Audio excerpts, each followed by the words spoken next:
My name's Gadd. So again, I want to talk about this using mind over cancer, this ability to heal cancer just using the mind, using self-hypnosis, using visualizations, meditation if you want to call it that, using positive thoughts, using focused thoughts. So all different words, all much the same. This ability of getting your mind to help heal your body. Now if you do a little bit of research on the internet, some you can trust and some maybe you can't trust, but if you actually look around, some of them are more, I suppose some of the websites are more ones you can believe more, such as some of the American news channels and stuff like that, where they're more likely to be more truth from them.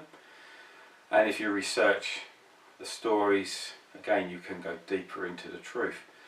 You can research what's fake news and what's not. So what you're finding is there are people that are using just the mind to treat cancer, that have used it for different reasons. The chemo hasn't worked, or they haven't used chemo even. Now I would never recommend not going down the Western medicine. These meditations which I'm teaching, these visualizations I'm teaching, and the process of healing cancer which I'm teaching, this is to be used as a complementary therapy, so it's to be used alongside Western medicine, and maybe to help reduce some of the symptoms of Western medicine, some of the negative side effects from Western medicine. But Western medicine does still cure cancer, whichever way you say, whether it's an operation or whether it's chemotherapy. The evidence is clear that it does cure. Not everyone. And sometimes it just holds the disease in a certain stage and slows its progression down. We should take them opportunities then to then add to that. And these meditations is to add to what you're already receiving as treatment. So one of the things that, if you look at the cancer, people look at what is actually fueling the cancer, what's causing the cancer. Now how I see it is stress, and when I talk about stress I'm not just talking about psychological stress, I'm talking about physical stresses. So physical stresses is exposure to chemicals from radiation, such as radiation from the sun, UV from the sun for skin cancer, radiation from, of course, many other forms of atom bombs and whatever. People have got cancer from that. It's also environmental, such as infections, what you eat, drink, smoking and the rest of it. So an element of cancer is that. You've got the psychological stresses, so you've got the anxieties and depression, which is adding stresses to the body. If you imagine you've got a circle and you put the circle into three parts, you're going to have stress as one of them parts. You're going to have a genetical aspect as well, because there's a genetical strengths and weaknesses.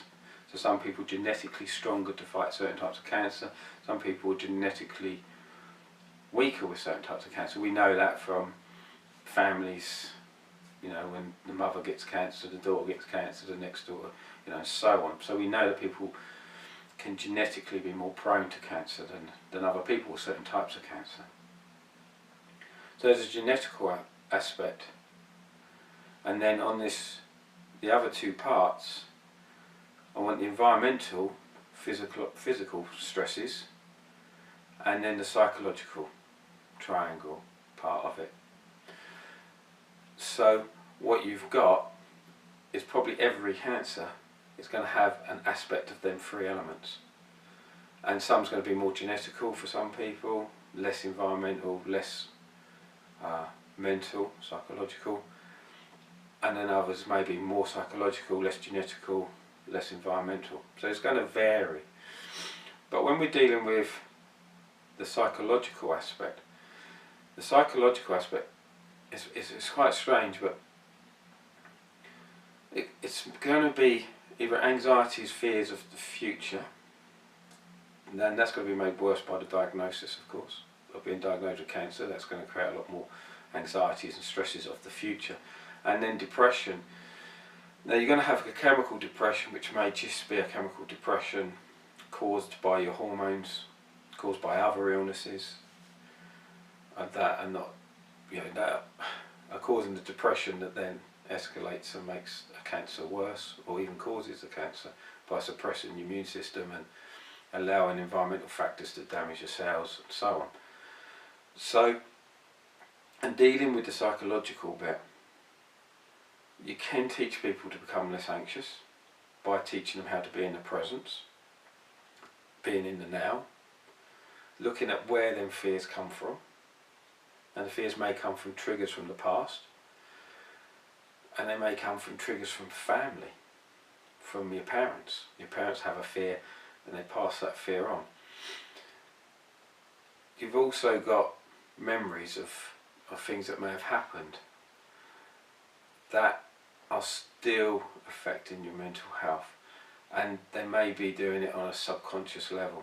So there may have been, let's say, someone's hurt you, attacked you, 30 years ago, and you're walking down the road and someone looks similar to them, and straight away it brings back the memory, and that creates a chemical reaction within the body. Now that can be something that can be triggered constantly. So what happens is the balance, the hormonal balance, is always in that depression or that fear or that fight response, and that then could be feeding a cancer. So I don't want to go too much into demons and stuff like that, but with a lady that had cancer, terminal cancer, and I went up, to chat to her. The cancer felt as if it had a personality. It's really hard to explain, but I could feel this very angry personality. This woman, friendly, polite, no angry bone that you would think in her body, but I felt the personality, this cancer, and I feel that there's memories within her that have triggered this anger, this hate, that may be feeding the cancer. Not necessarily caused it. It may not have caused it. Environmental may have caused it. Genetical weaknesses made it more prone. But I still felt that this negative energy was feeding, was making it stronger, was making it, more life-threatening, I suppose. And it's very hard for me to do meditation visualizations to deal with them. I will try to put some meditations together to try and deal with issues of the past. But it's quite hard unless you individually do a meditation for a specific person, for a specific issues in their life. But I will attempt to do that. But to me it's very strange, because to me it felt like it was a separate entity to the person, so I could feel them and feel their spirit and feel them as a person, but I had this added bit. So I know there's some people who have treated illnesses, and there's always been talking centuries of demons causing illness and all the rest of it, and that's probably where it stems from. It's not that it is a demon, something from outside of the body attacking the body, but it is actually something from inside that is an aspect of the personality, damaged part of the personality, that creates that sensation, that feeling that there's a demon there, something evil, something that's out of balance. So for me, for her, for a treatment, I'd want to tackle that. I'd want to see if we could identify what caused that, what in her past triggered, has built this anger or depression, or this energy, and then hopefully by weakening that, hopefully it would weaken the cancer. Then the chemo and the other treatments she was having hopefully would have the upper hand, which at the moment they haven't. So hopefully, but I think anyone with cancer, they need to look at anything in their past that not has caused the cancer. Don't start blaming it for causing the cancer. But look at it to see if it's fueling the cancer. Is there something negative in your past that could be feeding it? And if there is, to try and deal with that negativity. And that means forgiving, usually someone if they've hurt you.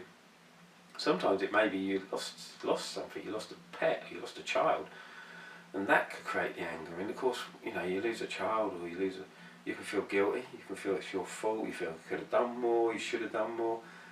And even that can build this very negative energy that is there in your personality but hidden away, but still there and still potentially can cause a lot of damage.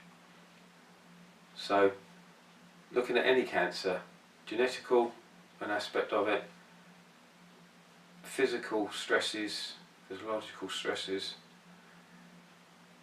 such as the air, the food, anything that's outside that's influencing the body, infections, and then you've got these psychological stresses. So you've got the stresses of the future, which could be very negative, fear of the future, damage from the past, and just to try and look at that.